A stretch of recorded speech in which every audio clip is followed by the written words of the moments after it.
Hello, music fans. You're watching Death by Unicorn, where we talk about metal, rock, and prog music. And this is New Music's Alive in 2025. I'm going to talk about 12 new albums that came out over the past week. That's right, I've been busy. I listened to 12. And I'll talk about them in my order of preference, starting with Dissona and their album Receptor. This is the fourth album by this American band, and it's symphonic progressive metal with djent and gothic metal influences.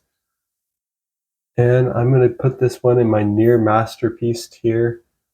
This one by Dissona is very symphonic, it's very cinematic, epic and theatrical prog metal with lots of groovy rhythms. And I'd never heard this band until this album, but I've gone back and listened to some of their previous albums, and they're all amazing. One track on here, Incisor, had an interesting twist in it where it kind of went into an EDM dance beat vibe at around the 4:22 mark for just under a minute. And then it goes right back into some prog metal. Weaponized is an amazing track, currently my favorite track on the album. I love the rhythm of that one. I love the intensity. Starts kind of with the organ sound, which is really cool. And then Red Mist is the third last track of the album, and it has some harsh vocals in it. After the whole album to that point was pretty much entirely clean vocals with the odd harsh vocal here and there. If you're a fan of bands like Caligula's Horse, Pain of Salvation, and Hymena, definitely check this out. But Dissona is definitely in a category of their own. They've got a unique sound, and excited to add them to my ever-growing list of favorite bands. Next up, I want to talk about an album that I was really excited to hear by the band Thrice called Horizons West. This is the 12th album by this American post-hardcore band. They've got alternative rock, hard rock, and art rock influences in here, and I'm putting this one in my excellent tier. And even though Thrice isn't a band that plays in one of my main genres like prog metal, prog rock, or metalcore, they're still in my top 25 bands of all time for sure. Post-hardcore is probably my fourth favorite genre, and they're my favorite post-hardcore band. Probably 5 of my top 10 post-hardcore albums would be theirs. In particular, I love their 3-album run from 2023, The Artist in the Ambulance, 2003, Artist in the Ambulance, 2005, Vesu, and 2007's The Alchemy Index Volumes 1 and 2, Fire and Water. I feel Thrice is kind of progressive. They're hard to categorize in a genre. And nowadays, they're almost more like alternative folk rock with some hard rock influences, but they still have those post-hardcore roots. And unlike most post-hardcore bands, they don't have that super high-pitched emo-sounding vocal style. In their more modern albums, Dustin sings with a lower, raspier, soulful voice. And every album they've made is at least very good, except maybe their debut. It's still good, but a little more on the raw screamo side since they were really young.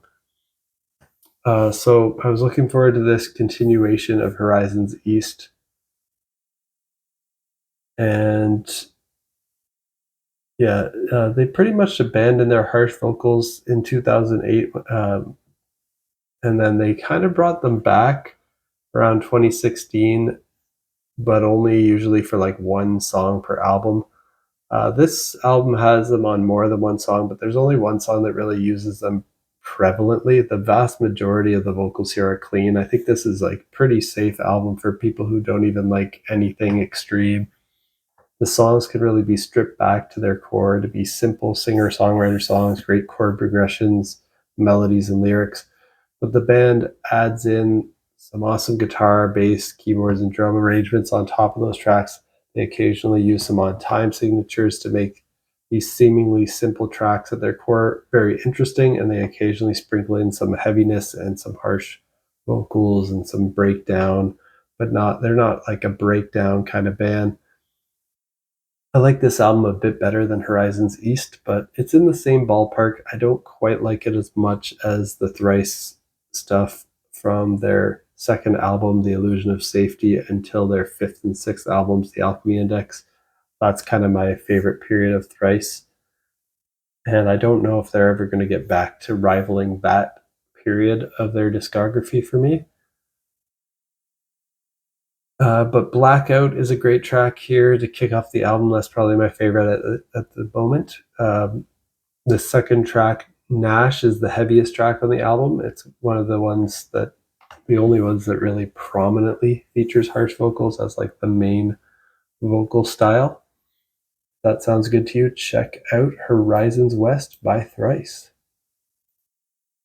Next up, I'm going to talk about Coheed and Cambria, and they put out a deluxe version of The Father of Make Believe called the New Entities Edition. This is an American progressive rock band. Of course, Coheed and Cambria, they blend that pop punk, post-hardcore emo with progressive rock, alternative rock, hard rock. Some moments border on metal.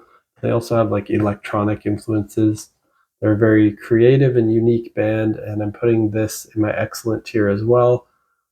Really, though, this is just 4 new songs that makes their album that they put out earlier this year into a double LP on vinyl. So there will be 4 sides of vinyl, and all 4 of these new tracks are on side 4 at the very end of the album.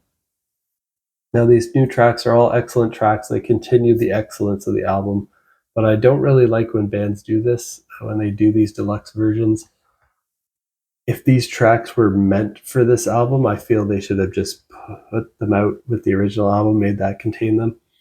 And if they weren't, then they should have just put them on the next album or an EP or something. So I rated the album without these tracks as an excellent tier, and I'd still rate it excellent tier with these tracks. I do think these tracks make it better, so I prefer this deluxe version. But I can't really count this and the original version as 2 separate entries in my year-end list, so I'm just going to count them as one entity. But if you're a fan of the Mars Volta, the Carnival, Dredge, the Deer Hunter, Closure in Moscow, Cianvar, Hail the Sun, Thank You Scientist, those kinds of like high-pitched vocal, emotional, progressive bands with some pop punk, emo, and post-hardcore vibes, definitely check out Coheed and Cambria, Father of Make Believe, the New Entities Edition. Another one that came out on October 3rd. Most of these came out on October 3rd, except the first one I mentioned, by Dissona, came out on October 1st. But another one on October 3rd that I really love is by Ring Van Mobius, and it's called Firebrand. This is the 4th album by this Norwegian band, and it's symphonic progressive rock. Also putting this in my excellent tier. Unfortunately, apparently this will be the last album by Ring Van Mobius, which is a bummer. I thought all of their albums have been really excellent. In particular, I like their 3rd album, Commission Works Part 2, 6 Drops of Poison. And if you're a fan of Emerson, Lake and Palmer, King Crimson, Wobbler, Dominic Sanderson, I think you'll like this one by Ring Van Mobius.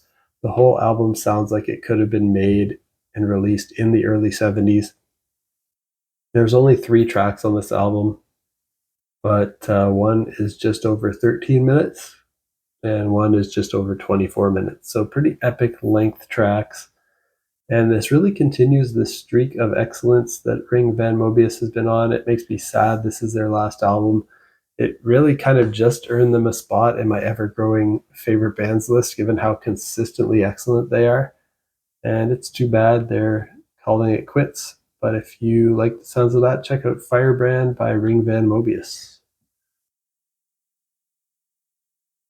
And last one that I'm going to put in my excellent tier for today is by Times Forgotten with Songs of Awakening. This is the 5th album by this Costa Rican band, and they're a progressive metal band, and they're probably the only band that I've ever heard of from Costa Rica.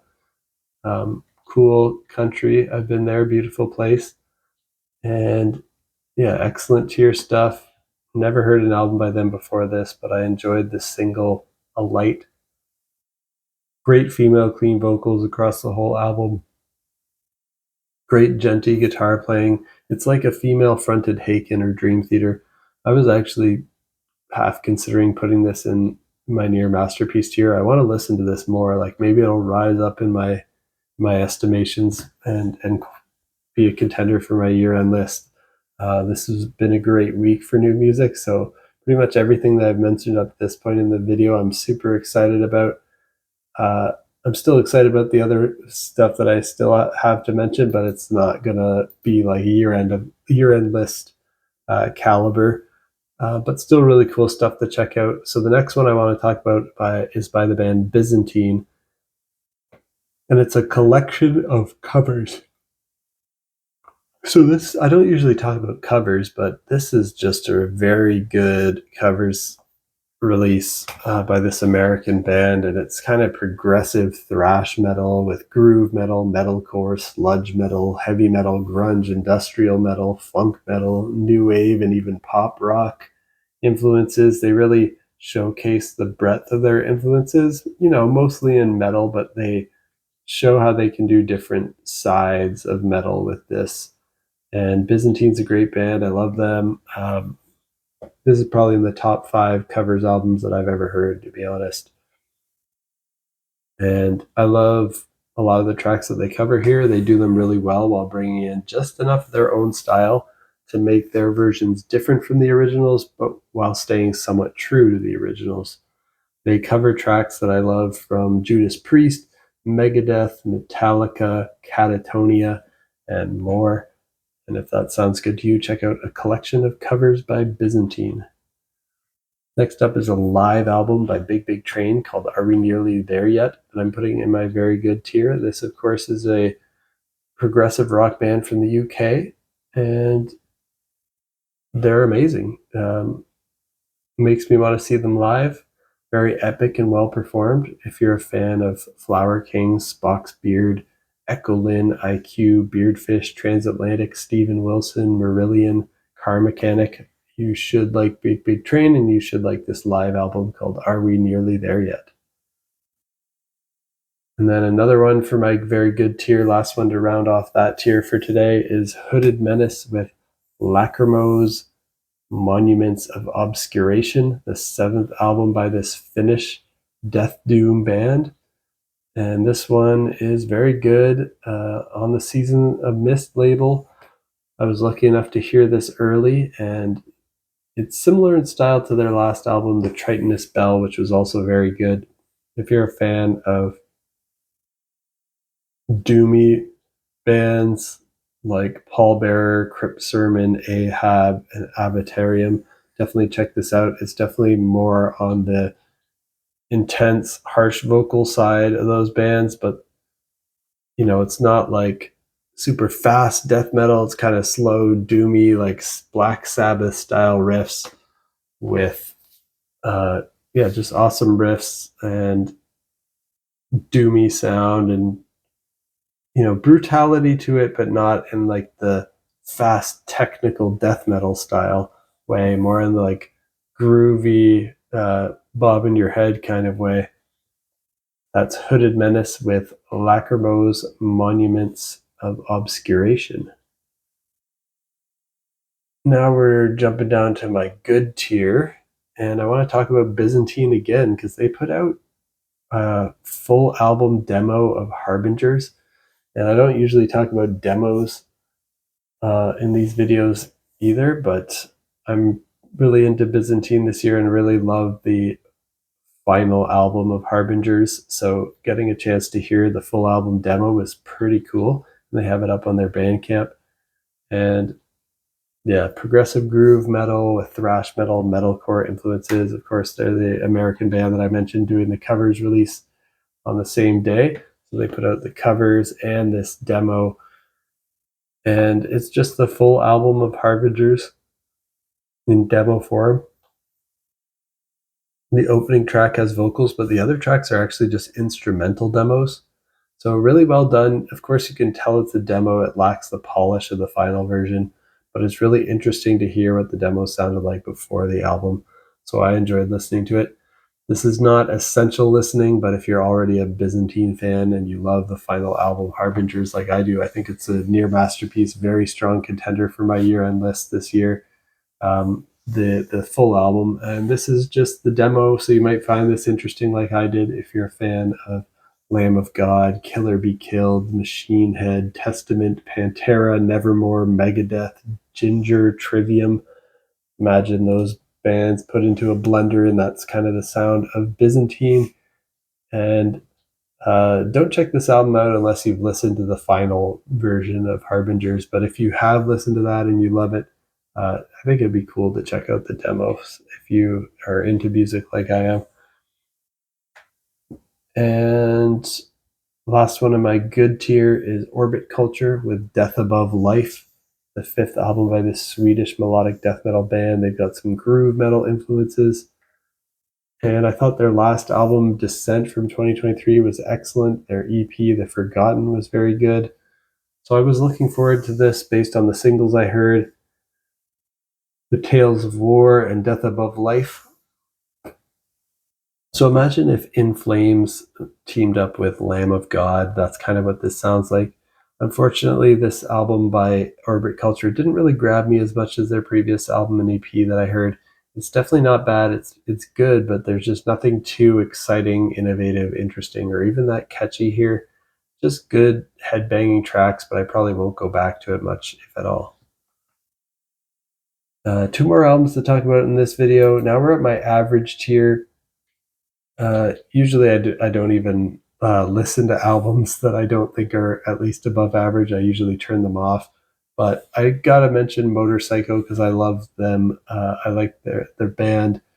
They put out a soundtrack called Ahsol Caravan. I don't know if I pronounced that correctly. It's spelled AHSOL space Caravan. That's supposed to be asshole. I don't know. But this is a soundtrack by this Norwegian psychedelic rock band. They've got progressive rock, alternative rock, indie rock, and jam band influences. And I'm just putting this in my average tier. I really enjoy their album from earlier this year, so I wanted to check out everything they do, really. But this is a soundtrack for a movie, I guess. So I knew it wouldn't be as good. I'm not usually into movie soundtrack music as much as studio albums, but I really enjoy this band, so I had to check it out. It's decent for a soundtrack, not really a proper album listening experience though. It's instrumental, it's kind of creepy and atmospheric with a psychedelic, trippy vibe to it. But if you're a fan of soundtracks and if you like music by bands like Hawkwind, Pink Floyd, and King Gizzard and the Lizard Wizard, imagine those bands in soundtrack mode, and that's kind of what you're going to get here from Motorpsycho. And last one that I want to talk about is the big pop album that I just have to talk about and have to mention because I had to check it out just out of curiosity, which is Taylor Swift and The Life of a Showgirl, the 12th album by this American pop sensation who started with her country folk roots and sprinkles in some rock influence from time to time, but is pretty much just a straight up pop star at this point. Putting this in my average tier as well. She's an American superstar. I'm not a big fan of her, but I do like some of her songs, and I check out her work out of curiosity since she's just such a huge name. But nothing here really grabbed me too much. Nothing was that awful either. I think, it's fine. It might just be a bit weaker than her last one, which I already found pretty middle of the road pop, very average tier stuff. So I'm not sure what I'm missing that causes Taylor Swift to be so popular.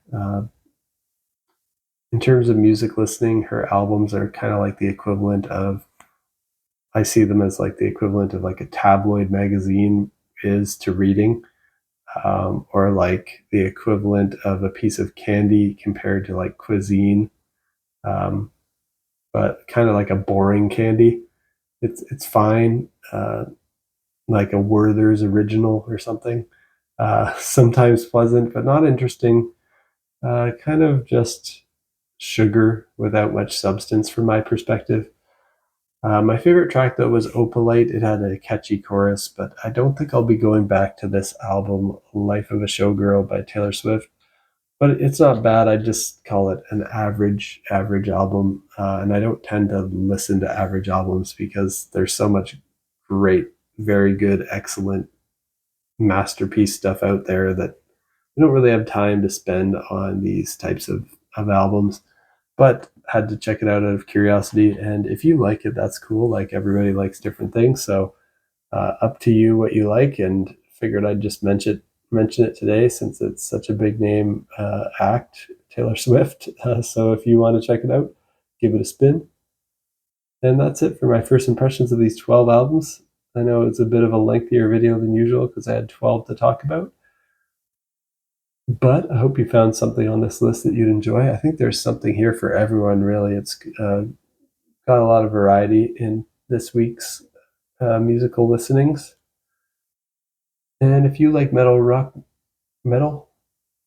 and prog music, you're in the right place. I talk about that music all the time. I talk about my first impressions of new releases as they come out, and every now and then I do a video on some older albums. Like I recently did my top 4 albums of each decade was the last video I put up. So definitely check that out if you want to hear my thoughts on some older music, what my older favorites are.